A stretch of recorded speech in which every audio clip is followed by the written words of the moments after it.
இந்த historical victory, இந்த சாதனை, சரித்திர சாதனை எம்ஜிஆர் அளவுக்கு இருக்கா? விஜய் வந்ததும் நான் வந்து ஒரு ஏறக்குறைய இப்போ ஒரு 3-4 மாசமா எல்லா பேட்டிகள்லையும் சொன்னேன். காரணம் விஜயினுடைய சப்போர்ட்டர் ரசிகர்கள் அப்படின்றவங்க ஒரு செக்ஷன். அதுக்கு பிறகு வெளியில் திமுகவை பிடிக்காதவர்கள், திமுகவினுடைய செயலை பிடிக்காதவர்கள், அரசாங்கத்தினுடைய நடவடிக்கை பிடிக்காதவர்கள், அரசாங்கமாக இல்லை என்று நினைக்கக்கூடியவர்கள், இவங்கெல்லாம் ஏராளமாக ஆயிட்டாங்க. அவங்களுக்கு ஏதாவது ஒரு வடிகால் தேவைன்னு பாடுறபோது விஜய் வந்து நின்ற போது அந்த பக்கம் போயிட்டாங்க. இதுதான் உண்மை, யதார்த்தமான உண்மை. இதுதான். டெபாசிட் கட்டுறதுக்கு கூட பணம் இல்லாதவங்கலாம் கட்சியில் நின்று ஜெயிச்சான். அதான் ஜனநாயகம். இந்த திமுகவினுடைய வரலாற்றில் பார்த்தீங்கன்னா அண்ணாவுக்கு பிறகு எவ்வளவு தில்லுமுள்ளுகள் ஃப்ராடெல்லாம் பண்ண முடியுமா பண்ணாங்க. ஒரு கட்சி சரியாக வரலன்னா உடனே அதை உடைக்கிறது, ரெண்டாக்குறது, ஒரு பகுதியை கூட வச்சுக்கிட்டு அவனுக்கு சலுகை கொடுக்கறது, இன்னொருத்தங்களை விட்டுடுறது. தன்னோட வந்தால் வரணும், வரலன்னா உடைச்சிடணும், உடைச்சி ஒரு பகுதியை சேர்த்துட்டு காங்கிரஸ் என் கூட இருக்குன்னு சொல்லணும் அப்படின்னு நிலைமை வந்தபோது அவங்க புத்திசாலித்தனமாக சரி இந்த தடவை இருக்கட்டும் என்ற உடைச்சி காங்கிரஸை ரெண்டாக்கிறத விட ஒரே காங்கிரஸாக இருந்ததுன்னா இந்த தேர்தலுக்கு பிறகு எது என்ன பண்ணணுமோ பண்ணிடலான்னு சொல்லிட்டு பண்ணதனுடைய ஆரம்பம் தான். ஒரு எம்பி சீட் வந்தது கூட யாரோ எதிர்பார்த்தாங்க. பழைய ஆட்கள்லாம் நமக்கு கிடைக்குன்னு வாயை புலந்துக்கிட்டு நின்னாங்க. ஆனால் யாரும் எதிர்பார்க்காம ஒருத்தர்கிட்ட அதை கொடுத்து அதுதான் சிக்னல். அது இப்போ திரும்பவும் வந்து காங்கிரஸ் வந்து இருக்கிற காங்கிரஸை ஒழுங்குபடுத்தி முறைப்படுத்தி காங்கிரஸை வளர்க்கறதுக்கு அதை தன்னை பயன்படுத்தி கொள்ளும். அது அந்த முடிவை டெல்லி எடுத்துறதா நான் நினைக்கிறேன். இப்போ திமுகவில் இருக்கிறவங்க ராகுல் காந்தி அவர்களை ஆகட்டும், காங்கிரஸை வந்து ஒரு துரோகி அப்படின்னு சொல்லி. துரோகி என்ன துரோகம்? அவங்களுடைய பேரை சொல்லி இருக்கிற மக்கள்கிட்ட நீ ஓட்டு வாங்கின 100-200 சில்லற ஓட்டு தகுதியிலையும் காங்கிரஸுக்கும் சில பேர் இருக்காங்க. அதை வாங்குறீங்க. அவங்களுக்கு ஒரு 28 இடத்தும் கொடுத்தீங்க, அதுலேயும் தோக்கடிச்சிட்டிங்க. 5 பேர் தான் ஜெயித்தான். அப்போ உங்களால் என்ன பலன்? அவங்கள துரோகின்னு சொல்கிறதில்ல, நீங்கள் வஞ்சகமாக அவங்கள கையில் வச்சுக்கிட்டு அவங்கள வீழ்த்திக்கிட்டே இருந்தீங்க. அதுலேருந்து அவங்க முழிச்சுக்கிட்டாங்க. அதுதான் கவர்னர் வந்து கொஞ்சம் ஏதாச்சும் சிக்கல் பண்ணி உங்களை ஆளுங்கட்சி வராம முடியாமல் பண்ணி திரும்ப தேர்தலை கொண்டு வந்தால் செந்தில் பாலாஜி கரூர்ல தான் நின்று இருக்கணும். கோயம்புத்தூர்ல அவனுக்கு என்ன வேலை? ஆனா கோயம்புத்தூர் போய் கூட அவர் ஜெயிச்சிட்டாரு. இங்க நேரோல ஜெயிச்சிருக்கிறாரு தவிர வேற ஒன்றும் பெருசா. அவங்க கோயம்புத்தூர் போய் கோயம்புத்தூர் பிளாக் பூராவும் 10 தொகுதி 15 தொகுதி ஒரு அள்ளிட்டு வருவார் நினைச்சா ஒன்றும் பண்ண முடியலையே. வணக்கம் சார். வணக்கம். அதாவது விஜய் அவர்களுடைய அந்த வெற்றியை வந்து நீங்களும் சரியாக கணிச்சிருக்கிறீங்க. இதுக்கு முன்னாடி நம்ம எடுத்த இன்டர்வியூஸ் ஆகட்டும், விஜய் அவர்களுக்கு இளைஞர்கள் மத்தியில் பெரும் சக்தி இருக்கு, அதனால விஜய் அவர்கள் தான் ஜெயிக்கிறதுக்கு நிறைய வாய்ப்புன்னு நீங்க கணிச்சிருந்தீங்க. நிறைய பேர் வந்து தப்பாக தான் கணிச்சாங்க, 1-2 பேர் தான் சரியாக கணிச்சாங்க. அப்படிங்கும்போது உங்களுடைய எக்ஸ்பீரியன்ஸும் ஒரு ரீசன். ஸோ அப்படி பார்க்கும்போது இன்றைக்கி விஜய் ஜெயிச்சிருக்கிறாரு. ஸோ இரு பழம்பெரும் கட்சிகளை வந்து தோற்கடிச்சிருக்கிறாரு அப்படிங்கிற இந்த செய்தி வந்து, அதுவும் நிறைய யங்ஸ்டர்ஸ் வந்துட்டு வேட்பாளர்களாக களம் கண்டு அவங்க வந்து ஜெயிச்சு எம்எல்ஏக்களாக ஆகியிருக்காங்க அப்படிங்கிறது. அப்போது இந்த ஹிஸ்டாரிக்கல் விக்டரி, இந்த சாதனை, சரித்திர சாதனை எம்ஜிஆர் அளவுக்கு இருக்கா? இப்போ எம்ஜிஆர் காலம் வேற. எம்ஜிஆர் காலத்தில் அரசியலில் வந்து எல்லாரும் பெரும் தலைவர்கள் இருந்தாங்க. காமராஜர் எல்லாம் இருந்தாங்க. அது மாதிரி கம்யூனிஸ்டில் பெரிய தலைவர்கள் இருந்தாங்க. எல்லாரும் அவங்கவுங்க மக்களுக்காகன்னு வாழ்கிற தலைவர்கள் இருந்த காலம் அது வேற. இன்றைக்கி வந்து அப்படிப்பட்ட தலைவர்கள் எங்கேயுமே இல்லை. தமிழ்நாடு வந்து வேக்கண்ட்டாக இருக்குது. காரணம், யாரும் அதனுடைய தலைவர்களுக்குரிய தகுதியை வளர்த்து கொண்டவர்கள் யாரும் இல்லை. சந்தர்ப்பம் கிடைச்சது அந்த இடத்துல உட்காந்துக்கிட்டு அந்த வேலையை பார்க்குறோம் அப்படின்ற மாதிரி இருக்காங்களே தவிர மக்களுக்காக அப்படின்ற உணர்வில் நீங்கள் வந்து ஒரு 40-50 வருஷத்துக்கு முன்னாடி இருந்த நிலைமை இன்றைக்கி சுத்தமாக இல்லை. தலைவர்கள் இனிமே தான் இளைஞர்கள் அதையெல்லாம் உணர்ந்து அவர்கள் தங்களை தயார்படுத்தி கொள்ள வேண்டும் தான் என்னுடைய முதல் வேண்டிக்கை. அப்படி இருக்கிற போது நாட்டில் என்ன நடக்குது அப்படின்னு சொன்னால், அதாவது நேர்மையாக இருக்கணும், நியாயமாக இருக்கணும், ஒழுங்காக இருக்கணும், அரசு பொது வாழ்க்கை வந்தவங்க தூய்மையாக இருக்கணும் அப்படின்றதெல்லாம் போய் பொது வாழ்க்கையில் எவ்வளோ கொள்ளை அடிக்கலாம், எப்படியெல்லாம் அடிக்கலாம், என்னென்ன மாதிரி சிதைக்கலாம் அப்படின்ற எண்ணங்களுக்கு வந்துட்ட சூழ்நிலையில் நம்ம இருக்கிறோம். இந்த சூழ்நிலையில் மக்களுக்கும் அது தெரியுது, விவரம் தெரிஞ்ச மக்களுக்கும் தெரியுது, நாடு குட்டிச்சவர் ஆகிட்டுருக்கு. இதுக்கெல்லாம் காரணம் இந்த 2 இயக்கங்களும் காரணம், மாறி பண்ணுறாங்க அப்படின்ற வேதனையில் வருத்தத்தில் துடிச்சிக்கிட்டு இருந்தாங்க. அந்த சூழ்நிலையில் இது ஒரு நல்ல அரசியல், புதிய அரசியல் வருவதற்கு ஒரு நல்ல சூழ்நிலை அமைஞ்சு இருந்தது. அந்த நேரத்தில் விஜய் அப்படின்றதும் வந்து நெருப்பு பிடிச்சிக்கிச்சு. இதுதான் உண்மை. அதனால் விஜயினுடைய சப்போர்ட்டர் ரசிகர்கள் அப்படின்றவங்க ஒரு செக்ஷன். அதுக்கு பிறகு வெளியில் திமுகவை பிடிக்காதவர்கள், திமுகவினுடைய செயலை பிடிக்காதவர்கள், அரசாங்கத்தினுடைய நடவடிக்கை பிடிக்காதவர்கள், அரசாங்கமாக இல்லை என்று நினைக்கக்கூடியவர்கள், இவங்கெல்லாம் ஏராளமாக ஆயிட்டாங்க. அவங்களுக்கு ஏதாவது ஒரு வடிகால் தேவைன்னு பாடுறபோது விஜய் வந்து நின்னபோது அந்த பக்கம் போயிட்டாங்க. இதுதான் உண்மை, யதார்த்தமான உண்மை இதுதான். இது மிகுதியும் அல்ல, குறைச்சும் அல்ல. அப்ப திமுக எதிர்ப்புன்னா அப்ப அதிமுகவை கூட பெரும்பான்மையான மக்கள் நம்பல. ஆமாம், ரெண்டுமே அப்படி ஆயிடுது. முதல்ல அவங்க இருந்தாங்க, அவங்க மோசம்னு இவங்களுக்கு கொடுத்தாங்க, இவங்க மோசம்னு அவங்க கொடுத்தாங்க. மாறி மாறி ரெண்டு பேருமே மாறி மாறி மக்களை ஏமாற்றிட்டாங்க, மக்களை கொள்ளையடிச்சிட்டாங்க. அது வந்து திடீர் பணக்காரர், திடீர் கோடீஸ்வரர்கள் ஏராளமாக போயிட்டாங்க. அந்த கோடீஸ்வரர்களானவன் திரும்ப அந்த பணத்தை அண்ணா சொல்லுவார், யோகியரிடத்தில் பணம் இருக்கலாம், யோகியரிடத்தில் பணம் இருக்கலாம்னா அப்போ பணம் இருந்தது ஒரு காலத்தில். யோகியரிடத்தில் அண்ணாமலை செட்டியார் இருந்தார், அவர் அண்ணாமலை யூனிவர்சிட்டியை உருவாக்கி மக்களுக்கு கல்வியை கொடுத்தாரு. அதே மாதிரி அழகப்ப செட்டியார் இருந்தார். இப்படி அவங்களெல்லாம் கல்வி வள்ளல்களாக இருந்தாங்க. அவங்களுடைய பணத்தை போட்டு அதை நிறுவனத்தை உருவாக்கி மக்களுக்கு சேவை செய்தார்கள். இன்றைக்கி வந்து அப்படி இல்லை, கொள்ளைக்காரர்களாக எல்லாரும் மாறிட்டாங்க. இதுக்கு காரணம் வந்து அடிப்படையில் தலைமை வந்து அந்த இடையில் வந்த தலைமை வந்து அந்த திசையை நோக்கி மக்களை திருப்பி விட்டதும் அவனு போயிட்டாங்க. இதை மாற்றாமல் போனால் எதிர்காலத்தில் ஒரு நல்ல சமுதாயம் இல்லாமல் போயிடும், நல்லவர்கள் வாழ முடியாத சூழ்நிலையும் வந்துடும்.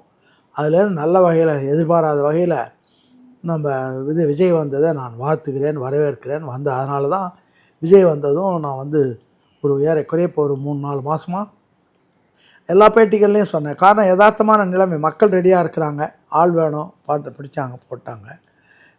ஆனால் வந்து விஜய் வந்து கட்டமைப்பை ஒழுங்காக அமைச்சிருந்தா கொஞ்சம் முக்கியமானவங்கள்லாம் உள்ளே சேர்த்து வரவங்கள வரட்டும்னு சொல்லிட்டு அதில் மோசமானவங்க வந்து அப்புறமா வெளியில் அனுப்பிக்கொள்ளலாம். அதான் எம்ஜிஆர் பண்ணது. முதல்ல எல்லாரையும் கூப்பிட்டாரு, எல்லோரும் வந்தாங்க. வந்தவங்கள மோசமாக இருந்தால் தானாக சர்வைவல் ஆஃப் த ஃபிட்டஸ்ட்டுன்னு ஒரு தியரி, டார்வின் தியரி உண்டு.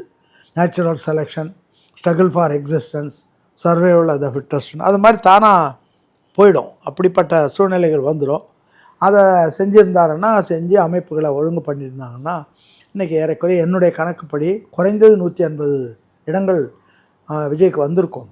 வராதுக்கு காரணம் அந்த அமைப்புகளெல்லாம் ஒழுங்காக பண்ணாதனுடைய விளைவு. அந்த 80 இடங்கள் இல்லாமல் 108 நின்றுடுச்சு. 108 வந்த பிற்பாடு நமக்கு ஆளுங்கட்சிக்கு தேவையான அளவுக்கு 118க்கு கிடைக்கலன்றதுக்காக இப்போ யாரையோ கூப்பிட்டுருக்குறாங்க. காங்கிரஸ் வந்து கை கோர்த்துருக்குறாங்க. ஆமாம், அதனால் காங்கிரஸ் கட்சி முதல்லையே விரும்பிச்சு இவங்களை. ஆனால் வந்து காங்கிரஸில் என்ன பண்ணிட்டாங்கன்னா, அதாவது திமுகவினுடைய வரலாற்றில் பார்த்தீங்கன்னா அண்ணாவுக்கு பிறகு எவ்வளவு தில்லுமுள்ளுகள் ஃப்ராடெல்லாம் பண்ண முடியுமா பண்ணாங்க. ஒரு கட்சி சரியாக வரலைன்னா உடனே அதை உடைக்கிறது, ரெண்டாக்குறது, ஒரு பகுதியை கூட வச்சுக்கிட்டு அவனுக்கு சலுகை கொடுக்கறது, இன்னொருத்தவங்களை விட்டுடுறது. முஸ்லீம் லீக் அது மாதிரி தான் உடைச்சது. இந்த கருணாநிதி காலத்தில் முஸ்லீம் லீக்கை உடைச்சி ரெண்டாக்கினது. அதுக்கு முன்னாடியெல்லாம் இல்லை. அதே மாதிரி இப்போ வந்து இவங்க வந்து போகிற போக்கு பிடிக்கலை அப்படின்னு காங்கிரஸ் கட்சி மேலே இருந்தவங்கெல்லாம் வந்து திமுகவோட உடன்பாடுக்கு போகிறதுக்கு ஒப்புதலே கிடையாது. ஆனால் இங்கே இருந்த மாநில தலைவர்கள் இன்னும் சில பேர் அதாவது வேலையே செய்யாமல் பலனை மாத்திரம் அனுபவிச்சுட்டு இருக்கிறவங்கல்ல, எதிர்கட்சியோட இந்த கட்சியினுடைய பேரை சொல்லிவிட்டு கட்சி அதனுடைய பதவிகளை பட்டங்களை பெற்று அனுபவிச்சிட்ருக்கிற ஒரு செட்டப் தயாராகிடுச்சு இந்த தமிழ்நாட்டில். அதை வந்து இப்போ தான் தலைமையில் இருக்கிற ராகுல் காந்தி மாற்றவங்க உணர்ந்துட்டு சரி நம்ம வந்து இந்த தடவை விஜய் கூட சேருவோம் அப்படின்றதுக்கு முடிவு எடுத்த போது இங்கே இருந்த நிலைமை என்னாச்சுன்னா, காங்கிரஸை உடைக்கிற மாதிரி ஒரு தன்னோட வந்தால் வரணும், வரலைன்னா உடைச்சிடணும், உடைச்சி ஒரு பகுதியை சேர்த்துட்டு காங்கிரஸ் என் கூட இருக்குன்னு சொல்லணும் அப்படின்னு நிலைமை வந்தபோது அவங்க புத்திசாலித்தனமாக சரி இந்த தடவை இருக்கட்டும் என்ற உடைச்சி காங்கிரஸை ரெண்டாக்கிறத விட ஒரே காங்கிரஸாக இருந்ததுன்னா இந்த தேர்தலுக்கு பிறகு எது என்ன பண்ணணுமோ பண்ணிடலான்னு சொல்லிட்டு பண்ணதனுடைய ஆரம்பம் தான். ஒரு எம்பி சீட் வந்தது கூட யாரோ எதிர்பார்த்தாங்க, பழைய ஆட்கள்லாம் நமக்கு கிடைக்குன்னு வாயை பிளந்துக்கிட்டு நின்னாங்க. ஆனால் யாரும் எதிர்பார்க்காம ஒருத்தர்கிட்ட அதை கொடுத்து அதுதான் சிக்னல். அது இப்போ திரும்பவும் வந்து காங்கிரஸ் வந்து இருக்கிற காங்கிரஸை ஒழுங்குபடுத்தி முறைப்படுத்தி காங்கிரஸை வளர்க்குறதுக்கு அதை தன்னை பயன்படுத்தி கொள்ளும். அந்த முடிவை டெல்லி எடுத்துதான் நான் நினைக்கிறேன். அந்த வகையில் இப்போ வந்து அவங்க வந்து திரும்பவும் அன்னைக்கு சேர முடிஞ்சிருந்தாங்கன்னா ஒரு 40 சீட்டு இப்போ காங்கிரஸ் ஈஸியாக வந்திருக்கும். இவர் 50 சீட்டு கொடுக்கறதுக்கு கூட இவங்க பிஜேபி தமிழக வெற்றி கழகம் தயாராக இருந்தது.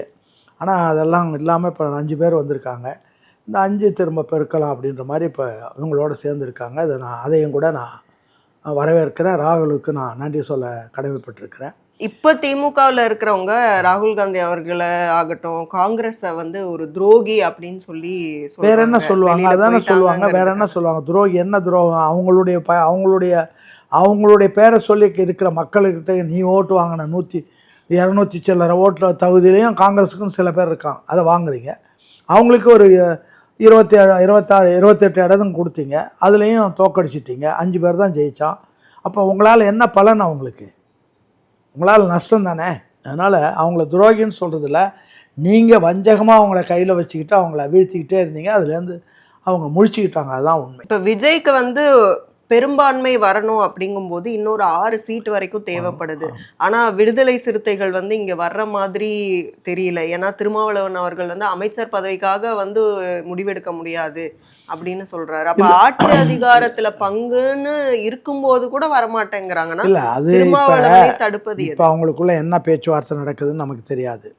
இவரா கற்பனையில் அங்கே போனால் சீட்டு அமைச்சர் தருவாங்க, அதுக்காக மக்கள்கிட்டக்க ஒரு எதிர்காலத்தில் மக்களை வந்து அமைச்சர் பதவிக்காக அங்கே போயிட்டாங்கன்னு சொல்லிடக்கூடாதுன்றதுக்காக ஒரு தடுப்பு நடவடிக்கை அதை போட்டிருக்கார். ஒன்றும் இவங்ககிட்ட இருக்கிறது 2 சீட்டு, இவங்ககிட்ட 2, சிபிஎம்மில் 2, சிபிஐயில் 2, 6 சீட்டு இருக்குது மொத்தம். இந்த 6 சீட்டு 2 சீட்டை வச்சுக்கிட்டு அமைச்சர் பதவி வந்துடும் அப்படின்னு நினச்சேன். அதுக்காக போயிட்டாங்கன்னு சொல்லிட்டு மக்கள் சொல்லுவாங்களேன்றதுக்காக அதுக்காக 2 சீட்டுக்காக நாங்கள் போக முடியாது அப்படின்னு சொல்லிகிட்டு இருக்காரே தவிர, நாளைக்கு இவங்க போகிறத தவிர இவங்களுக்கு வழி இல்லை. இப்படியே இருந்தாங்கன்னா வீணாக, இது 2 கூட இல்லாமல் எதிர்காலத்தில் வீணாக போயிடுவாங்க. அதனால் அது அவங்களுக்கே தெரியுது, நம்ம வந்து தப்பாக மாட்டிக்கிட்டோம், தப்பாக பண்ணிட்டோம், மக்கள் வந்து இதை ஏற்றுக்கொள்ளவில்லை அப்படின்றது அவங்களுக்கே தெரியுது. ஆனால் திடீர்னு உடனே ஓவர் நைட்டில் அதை மாற்றினா இன்னும் அசிங்கமாக இருக்குன்னு ஒரு கேப் விட்டு 2 நாள் யோசனை பண்ணி அது பண்ணி சரி வேறு வழி இல்லை அப்படின்றது போகிறாங்க. அதுதான் உண்மை. அதுக்கிடையில் ஸ்டாலினும் அவங்களெல்லாம் கூப்பிட்டு நீங்கள்லாம் போகாதீங்க அப்படின்னு சொல்லியிருக்காரு. அதெல்லாம் பார்த்துட்டு அதுக்காக ஒரு கேப் விட்டு அவங்க போவாங்க. இப்போ காங்கிரஸ் வந்துடுச்சுன்னா பாக்கி பேர் வர ஆரம்பிச்சிடுவாங்க. அப்படியே ஒன்றும் வரல அப்படின்னு சொல்லிட்டு சொன்னால் என்ன ஆகும்? ஒன்றும் மெஜாரிட்டி இல்லைன்னா ஒரு ஆளுங்கட்சி ஆக முடியாது. ஆகலைன்னா அப்புறம் அடுத்தாப்பில் டிசால்வ் பண்ணிவிட்டு எலெக்ஷன் சந்தித்தா இந்த 100 200 வந்துடுச்சுன்னா அப்போ என்ன பண்ணுவீங்க? உங்களுக்கு 2 கூட வராத. அதுதான் உண்மை இப்போ உள்ள நிலைமை.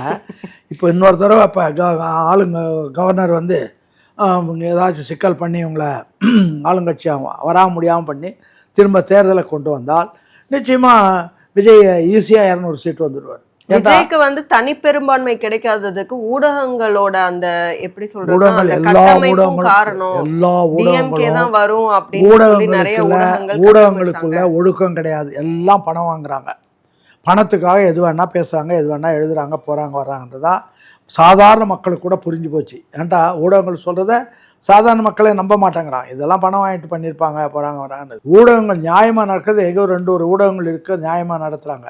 இப்போ இந்த இதில் கூட ஒரே ஒரு இதுதான் வந்து விஜய் வருவார் அப்படின்ற மாதிரி சொல்லியிருந்தது 5-6 பேரில். ஆஸ்கரா அது என்ன ஒரு டிவி தான் சொன்னது, பாக்கியெல்லாம் சொன்னாங்க. மாறுபட்ட கருத்து வந்தது, அந்த கருத்து தான் வெற்றி பெற்றது. அதனால் ஊடகங்கள் ஆக்சிஸ் மை இந்தியாவா அதான் அவங்க தான் சொன்னாங்க.